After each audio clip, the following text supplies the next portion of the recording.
Hello everyone, welcome back to Neat Learning channel and today we will discuss about environment issue. This is 16 chapter of NCERT. फिर देखिए जो आज का topic है वो है सॉलिड वेस्ट। उसे हम डिस्कस करेंगे, ठीक है। ये क्या होता है सॉलिड वेस्ट? कि जो भी पार्टिकल्स के मतलब जो जो भी सॉलिड पार्टिकल्स के टाइप में प्रेजेंट होता है या फिर ड्राई मैटर्स में प्रेजेंट होता है तो उसे क्या बोलते हैं? सॉलिड वेस्ट, ठीक है। अब इससे पॉइंट वाइज डिस्कस करते हैं कि सॉलिड वेस्ट आर डिस्कार्डेड और लेफ्ट ओवर सॉलिड मटेरियल। जो भी ड्राई मैटर्स में जो मतलब काफी ऐसी एरिया काफी सारी देखे होगी जहाँ पर बहुत सारा कचरा होता है, ठीक है। तो कचरे में काफी सारी चीजें मिक्स होती हैं, ठीक है। कुछ सॉलिड पार्टिकल्स भी होते हैं जैसे कि बॉटल्स वगैरह। ये क्या है? एक सॉलिड वेस्ट है, ठीक है। जिसे अगेन रिसाइकलिंग के लिए क्या है मतलब उसे अलग किया जाता है, ठीक है। ठीक है, फिर उसके बाद देखिए the term rubbish and trash are often use interchangeably for solid waste material. जैसे कि कोई भी सॉलिड मटेरियल होता है तो उसको किसमें हम अगेन रिसाइकल करके उसे अगेन यूज कर सकते हैं, ठीक है। फिर देखिए जो मतलब सॉलिड वेस्ट होता है वो किस टाइप, वो 3 टाइप्स का होता है। कौन कौन सा? Municipal waste, industrial waste and mining waste, ठीक है। अब देख लेते हैं कौन कौन से जो पार्टिकल्स आते हैं वो किस किस वेस्ट में आते हैं। जिसमें कि सबसे पहला जो म्यूनिसिपल वेस्ट है उसको हम डिस्कस करते हैं। They are solid waste from homes, shop, offices and school street. जो भी वेस्ट होता है मतलब ये जो वेस्टेज मटेरियल होता है वो मतलब मेनली यहाँ पे प्रेजेंट होता है। कौन कौन सी जगह पे? होम्स में, शॉप्स में एंड ऑफिस, स्कूल, स्ट्रीट में, ठीक है।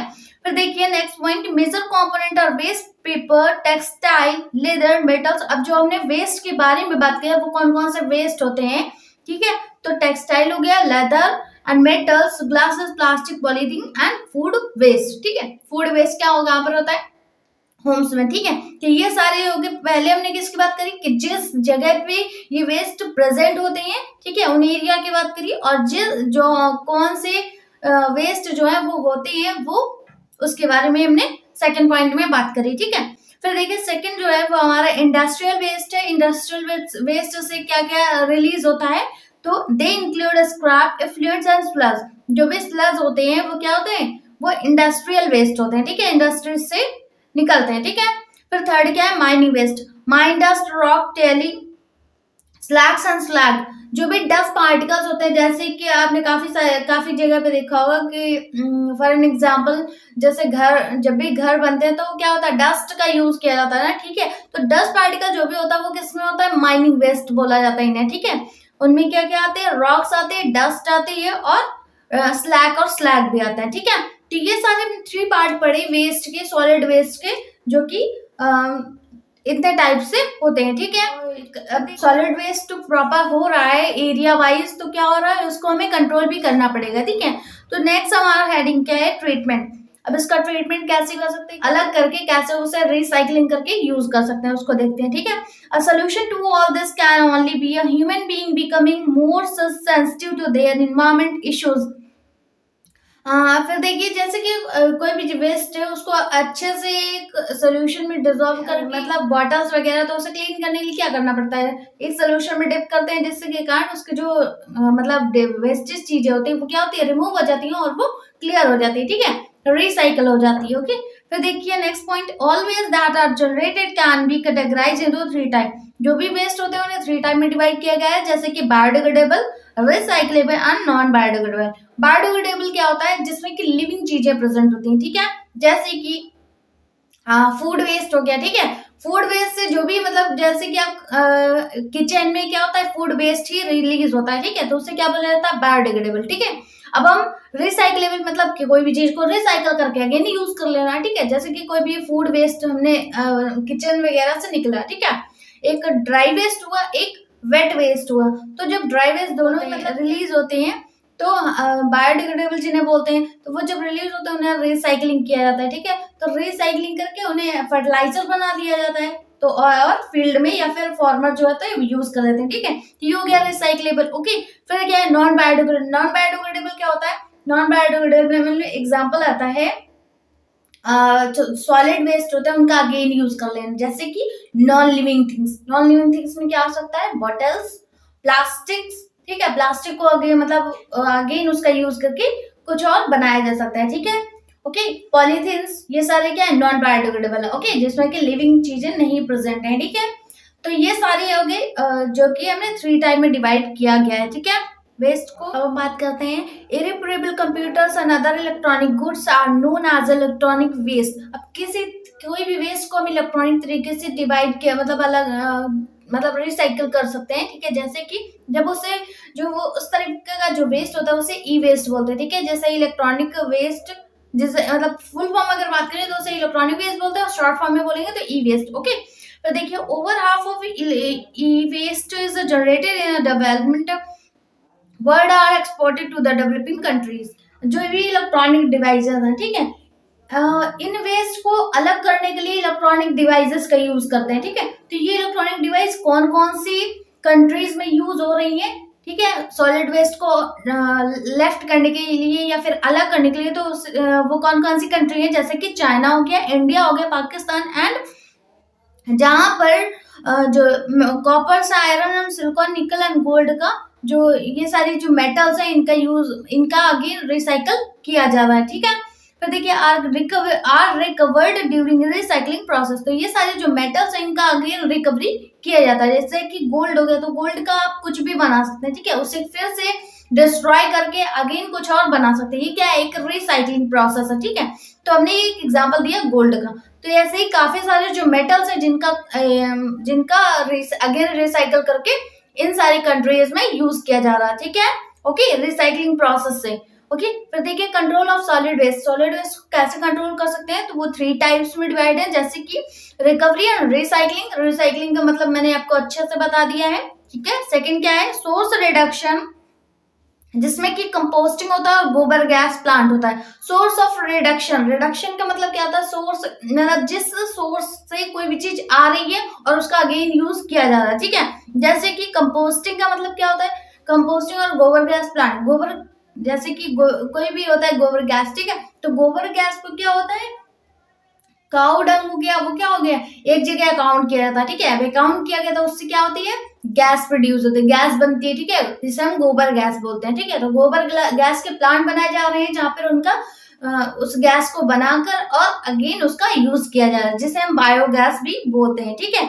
तो ये भी एक रिसाइकलिंग मतलब इस सॉलिड वेस्ट का यूज किया जा रहा है, ठीक है, गैस के फॉर्म में। फिर देखिए थर्ड क्या है, sludge burning, incineration and dumping. कोई भी चीज जैसे कि स्लज है, जैसे कि for an example sludge burning का एग्जांपल हम ये भी बोल सकते हैं कि जैसे कि वुड है, ठीक है, वुड को आपने बर्न किया, बर्न करने के बाद वो क्या बन जाता है, कोल, ठीक है। तो ये क्या है, कोल को भी आप अच्छे से यूज कर सकते हैं। तो ये क्या है, किसी भी चीज को आपने जलाया और उसका अगेन यूज कर लिया, ठीक है। तो ये क्या है, स्लज बर्निंग, ओके, ठीक है, इतना क्लियर हुआ। अब देखिए नेक्स्ट हमारा है case study of remedy for plastic waste. Plastic waste को कैसे यूज करते हैं उसको देखते हैं, ठीक है। पॉइंट वाइज दिया हुआ है, जिसमें कि पहला पॉइंट है, a plastic sack manufacture in Bangalore has managed to find an ideal solution to the ever increasing problem of accumulating plastic waste. Bangalore में जो प्लास्टिक वेस्ट की प्रॉब्लम है वो बहुत ही ज्यादा है, ठीक है। उसे कवर करने के लिए काफी सारे लोग आगे आए, ठीक है। मतलब कि जो भी पोल्यूशन हो रहा है, फिर सॉलिड वेस्ट का जो पोल्यूशन है उसे कंट्रोल किया जा सके, ठीक है, अपने एरिया को अच्छा बनाया जा सके, ठीक है, क्लीन रखा जा सके, उसके लिए बहुत सारे काम किए गए हैं, ठीक है। जिसमें कि सबसे सेकंड पॉइंट कौन सा है, Ahmed Khan is a 57-year-old has been producing plastic stock for 20 years। जो अहमद खान थे जो कि बैंगलोर के थे, ठीक है। तो अहमद खान जो थे वो उनकी जो एज थी वो 57-year-old थे, ठीक है। उन्होंने 20 years तक उन्होंने अपना ये पूरा काम किया, ठीक है, सॉलिड वेस्ट को अकाउंट किया और उसको रिसाइकलिंग में यूज किया, ठीक है। फिर देखिए next point, about 8 years ago to release that plastic waste was real problem। 8 year पहले जो है सभी को पता चला कि जो सॉलिड वेस्ट की प्रॉब्लम है वो सबसे ज्यादा है, ठीक है। फिर देखिए पॉलीप्रीन fine powder recycled modified plastic was double, जिसमें कि जिसका काफी सारा यूज किया जा रहा है रिसाइकलिंग करके, ठीक है। फिर देखिए next point, this mixture is mixed with the bitumen that is used to lay roads. काफी सारे जो सॉलिड वेस्ट होते हैं कहाँ पर रोड बनाने में, जो भी नए नए रोड बन रहे हैं उनमें डाल के अच्छे से रोड बनाने में यूज किया जा रहा है। ठीक है, जो भी सॉलिड वेस्ट होता है उसको किसमें डाला जाता है, जो भी रोड बनने वाली होती है, ठीक है, तो उसमें डालकर ऊपर से रोड बनाई जाती है ताकि अच्छे से वो क्लियर से अच्छी रोड बन पाए। ठीक है, तो ये सॉलिड वेस्ट का यूज वहां पर भी किया जा रहा है। ठीक है, रोड बनाने में। ओके, तो देखिए, in a collaboration with the RB college of engineering and the Bangalore city is a corporation, जो भी सॉलिड वेस्ट की प्रॉब्लम जो बताई गई वो कहाँ पर बताई गई, आरबी कॉलेज इंजीनियरिंग कॉलेज। ठीक है, आरबी कॉलेज कौन सा है, इंजीनियरिंग कॉलेज, जो कि बैंगलोर में। ठीक है, नेक्स्ट देखिए, bitumen having water repelling properties and help in increase road like by a factor of 3।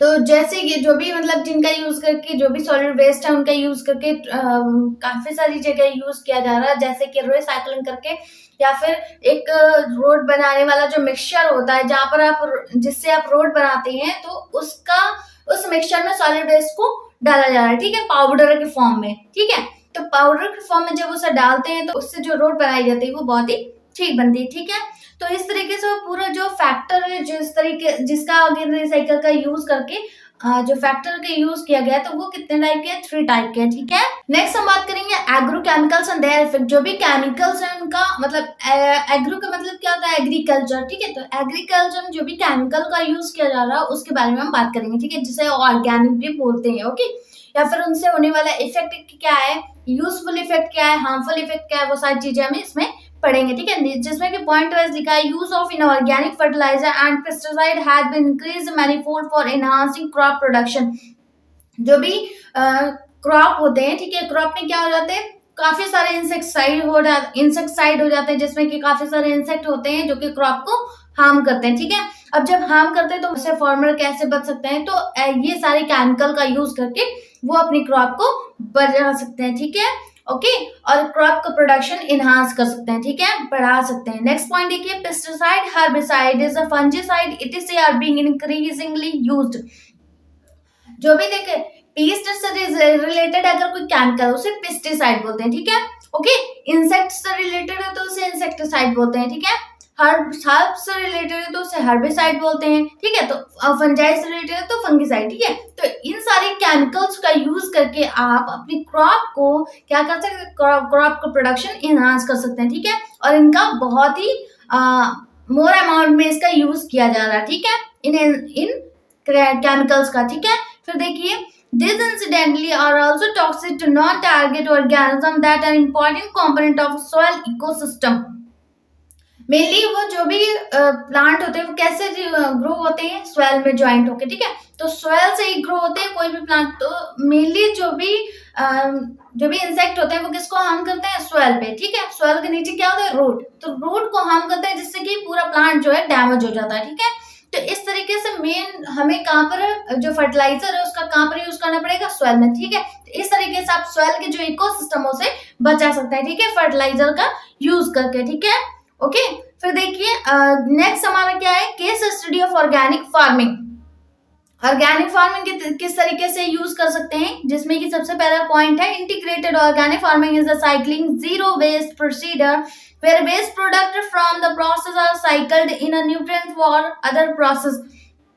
इसमें काफी सारे ऑर्गेनिक चीजों का यूज करके आप फर्टिलाइजर का, ये जैसे फर्टिलाइज क्या है, ऑर्गेनिक फार्म है। ठीक है, तो ऑर्गेनिक फार्म का यूज करके आप मतलब अपनी क्रॉप को सेफ रख सकते हैं। ठीक है, ओके, फिर देखिए, नेक्स्ट पॉइंट देखिए, Ramesh Chandra Daggar is farming in Sonipat, Haryana, doing work with beekeeping, dairy management, water harvesting, composting and agriculture and chain of process। ठीक है, तो जो रमेश चंद्र डगर थे उन्होंने काफी सारी चीजें में अपना काम किया, जिसमें कि सबसे पहला क्या है, बी कीपिंग, मतलब जो बी को सेव करके उनसे जो प्रोडक्ट मिलता है, जैसे हनी हो गया, वैक्स हो गया, इसका जो मतलब वर्क होता है ये किया। ठीक है, फिर उसके बाद डेयरी मैनेजमेंट से क्या होता है, घी बनाया जाता है, वनस्पति घी। ठीक है, और मिल्क। ठीक है, तो ये सारी चीजें क्या है, एक डेयरी मैनेजमेंट, तो ये इसमें भी इन्होंने काम किया। फिर वाटर हार्वेस्टिंग, वाटर को कैसे सेफ रख सकते हैं। ठीक है, उसका यूज कैसे कर सकते हैं। ठीक है, बिना वेस्ट हुए। ठीक है, तो वो भी उन्होंने किया। ओके, फिर देखिए, एग्रीकल्चर में जो भी फील्ड के लिए यूजफुल है वो भी इन्होंने किया। ठीक है, तो इनका जो नाम है वो रमेश चंद्र डगर है, जिन्होंने इतनी सारी चीजों में काम किया। ठीक है, कहाँ पर रहते थे, जो कि एक फार्मर थे, कहाँ के, सोनीपत के। ठीक है, और सोनीपत कहाँ पे, हरियाणा में। ठीक है, ओके, और इन सब चीजों में इन्होंने काम किया। ओके, तो देखिए, there are no need to use chemical fertilizer for crops as a cattle excreta dung are used as a manure. तो जो भी केमिकल्स और फर्टिलाइजर का यूज था, मतलब उनके लिए हार्मफुल है। ठीक है, क्रॉप के लिए हार्मफुल है, उन्हें क्या किया, उनको रिमूव किया। ठीक है, और उनके जो यूजफुल है प्लांट के लिए, उसका यूज किया उन्होंने। ठीक है, ओके, अपने प्लांट्स के लिए, ओके, अपने क्रॉप के लिए। ठीक है, ओके, फिर देखिए, और जो भी कैटल्स का एक्सक्रीटा होता है, कैटल्स का एक्सक्रीटा दैट मीन्स डंग, या फिर काउ डंग हो गया, बफेलो डंग हो गया, इनका यूज किस में किया, इन्होंने उसका क्या किया, उन्होंने फर्टिलाइजर बनाया। ठीक है, पहले उसका जो काउ डंग होता है उसे क्या किया, ड्राई किया, ड्राई करने के बाद उसे फर्टिलाइजर बनाया, फर्टिलाइजर बना के उसे अपनी क्रॉप में यूज किया। ठीक है, ओके, फिर देखिए, crop waste is used to create compost of natural fertilizer. जो क्रॉप का वेस्ट हो जाए, जैसे कि कोई भी प्लांट है, ठीक है, प्लांट जो है डैमेज हो गया, अब डैमेज हो गया, वो क्या हो गया, पूरा तरीके से ड्राई हो गया। ठीक है, ड्राई होने के बाद, जब वो ड्राई हो गया, तो वो क्या हो गया, एक उसको फर्टिलाइजर बना दिया उन्होंने। ठीक है, ओके, उसको भी एक नेचुरल फर्टिलाइजर के रूप में यूज किया। ओके, नेक्स्ट देखिए, enthusiastic about spreading information and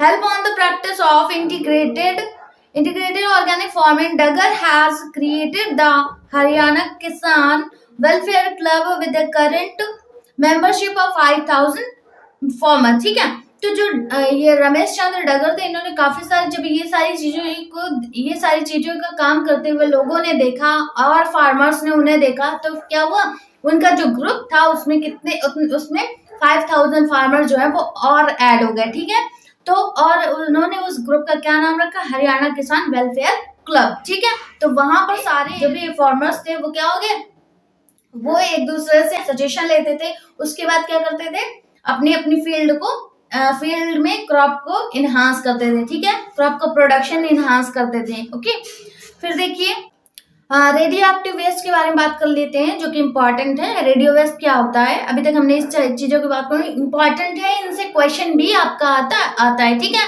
फिर देखिए, रेडियो एक्टिव वेस्ट क्या होता है, the first is accidental leakage as occurred in 3 miles land and Chernobyl incident, and the second is safe disposal of radioactive waste। ठीक है, जो Chernobyl का आपने नाम सुना होगा, जहां पर अभी भी उसका इफेक्ट होता है। ठीक है, मतलब वहां की जो भी एरिया है, जो Chernobyl एक क्या था, एक क्या बोलते हैं, बॉम्ब था। ठीक है, तो बॉम्ब जो था वो एक एरिया में फटा। ठीक है, फटने के बाद उस एरिया को क्या बोला गया, Chernobyl। ठीक है, Chernobyl में उस बॉम्ब का इफेक्ट अभी तक है। ठीक है, जिसमें कि जो न्यू बॉर्न बेबी होते हैं उनमें इफेक्ट दिखाई देता है। ठीक है, मतलब उनके जो बॉडी है उनमें कोई ना कोई पार्ट जो है वो डैमेज होगा। ठीक है, तो ये क्या है कि न्यूक्लियर इफेक्ट है। ठीक है, ओके, ये फिर रेडियो एक्टिव इफेक्ट है। ठीक है, फिर देखिए, ये एक फर्स्ट एक्सीडेंटल केस था। ठीक है, फिर देखिए next point, radiation that is given off by nuclear waste is extremely damaging to biological organism because it causes mutation to worse at every high rate. ठीक है, बायोलॉजिकल ऑर्गेनिज्म का मतलब क्या होगा, जो भी ऑर्गेनिज्म है। ठीक है, वहां पे जैसे कि हमने Chernobyl की बात करी, तो Chernobyl में जितने भी न्यू बॉर्न बेबी होंगे या फिर न्यू बॉर्न से भी उनकी जो भी ग्रोथ हो रही होगी, तो वो बहुत ही लो अमाउंट में होगी, उनमें भी कुछ ना कुछ चेंजमेंट आएगा। जैसे कि भी पर्सन में कोई भी म्यूटेशन आ गया। ठीक है, तो म्यूटेशन आएगा तो वो म्यूटेशन आगे की जनरेशन में भी दिखेगा। ओके, म्यूटेशन का मतलब हमने पहले अपने प्रिंसिपल ऑफ इनहेरिटेंस में काफी अच्छे तरीके से पढ़ाया था। तो म्यूटेशन का इफेक्ट जो है वो रेडियो एक्टिव की वजह से हो रहा है आज तक। ठीक है, तो वो इफेक्ट जो है वो उनकी बॉडी को डैमेज कर देता है। ठीक है, किसी ना किसी ऑर्गन सिस्टम को प्रॉब्लम क्रिएट कर देता है। ठीक है, और उसके बाद क्या होता है, वो जो म्यूटेशन होता है, जो चेंजमेंट होता है उनमें, ठीक है, उनके जीन में जो चेंजमेंट होता है, ठीक है, तो वो क्या होता है, उनके न्यू जनरेशन में भी चला जाता है। ठीक है, तो इसे क्या बोला गया, एक म्यूटेशन, जो कि अभी भी इफेक्टिव है। थर्ड हमारा पॉइंट क्या है, it has been recommended that the storage of nuclear waste of an sufficient pre treatment should be done is sustainable shielded containers buried with the rocks about shown deep below the earth surface। इससे क्या किया गया, इसलिए इसमें जो इसको control करने के लिए कुछ चीजें बनाई गई, जैसे कि इनका बहुत ही रेयर में यूज किया जाए, जब बहुत ही मतलब पूरे कंट्री में कुछ बहुत ही हार्ड प्रॉब्लम आई हो तब इसका यूज किया जाए। ठीक है, इसे एक मतलब कंटेनर में सेव करके कहाँ पर रखा जाए, अर्थ सरफेस पे। ठीक है, ओके, अर्थ सरफेस पे रखा जाए और उसके बाद इनका बहुत ही कम यूज किया जाए। ठीक है, इसी से हमारा जो भी मतलब न्यूक्लियर की प्रॉब्लम उसे कम किया जा सकता है। ठीक है, तो ये एक रेडियो एक्टिव इफेक्ट है। ओके, तो नेक्स्ट हमारा जो टॉपिक है ग्रीन हाउस इफेक्ट, इसे नेक्स्ट वीडियो में डिस्कस करेंगे। ठीक है, और एनसीईआरटी रीड करते रहिए, जो भी इंपॉर्टेंट दिखे वो आपको अंडरलाइन कर लेनी है उस लाइन पे। ठीक है, और पूरे सेशन को अच्छे से देखा करिए, जो भी डाउट हो हमें कमेंट बॉक्स में कमेंट करा करिए ताकि हम आपकी प्रॉब्लम को सॉल्व कर सकें। मिलते हैं नेक्स्ट वीडियो में, तब तक के लिए थैंक यू।